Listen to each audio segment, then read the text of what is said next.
நானும் கவினும் ரொம்ப ட்ரூவாக லவ் பண்ணோம். கொஞ்சம் செட்டில் ஆக டைம் தேவைப்பட்டுச்சு. மே 30 அப்போ வந்துட்டு சுஜித்தும் கவினும் பேசிக்கிட்டாங்க. அப்போ அந்த டைமுக்குள்ள வந்துட்டு அப்பா கிட்ட சுஜித் சொல்லிட்டான். அப்பா வந்துட்டு இந்த மாதிரி லவ் பண்ணுறியான்னு என்கிட்ட கேட்டப்ப இல்லைப்பா நான் லவ் பண்ணல அப்படின்னு சொல்லிட்டேன். ஏன்னா கவின் என்கிட்ட டைம் கேட்டிருந்தான். இன்னொரு 6 months கழிச்சு சொல்லு ப்ளீஸ் அப்படின்னு சொல்லியிருந்தான். அதனால வந்துட்டு நான் வந்துட்டு அப்பா கிட்ட அன்னைக்கு சொல்லலை.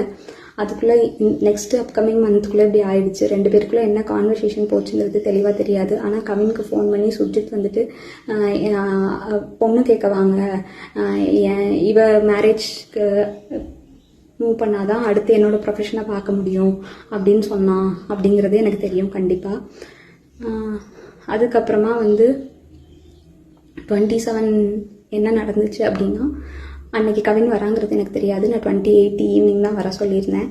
அவங்க தாத்தாக்கு தலையில் சூச்சர்ஸ் இருந்ததுனால நான் வந்துட்டு ரூம் பார்த்துட்டு அட்மிட் பண்ணணும்னு யோசிச்சிருந்தேன். அப்போ வந்துட்டு ஆஃப்டர்நூன் மங்கம்மாள் சாலைக்கிட்ட வந்து நின்றுட்டு தான் எனக்கு வந்துட்டு தெரியவே செய்யும் அவங்க வந்திருக்காங்கன்னு சொல்லிட்டு. ஸோ டேரெக்டாக நான் அங்கே ஐபிக்கு கூட்டிகிட்டு போயிட்டு கவின் உள்ளே வந்தான். பட் அவங்க அம்மாக்கிட்டையும் மாமாக்கிட்டையும் மட்டும்தான் நான் பேசிகிட்டு இருந்தேன். பேசிகிட்டே அப்படியே கவின் வெளியே போயிட்டான். அங்கேருந்து கிளம்புறப்பந்தான் அவங்க அம்மாவும் கிளம்புறப்பந்தான் கவின் எங்கே அப்படிங்கிறதே நாங்கள் யோசித்தோம்.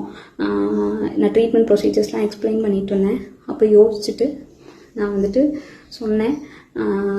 அவங்க அம்மா வந்துட்டு கால் பண்ணாங்க, அவனுக்கு எடுக்கல. நானும் கால் பண்ணி எடுக்கல. நீங்கள் வேணால் பசிக்குதுன்னு சொன்னாங்க அவங்க அம்மா, சாப்பிட போங்க, நான் வேணால் வர சொல்கிறேன்னு சொல்லியிருந்தேன். அதுக்குள்ளே இப்படி ஆயிடுச்சு.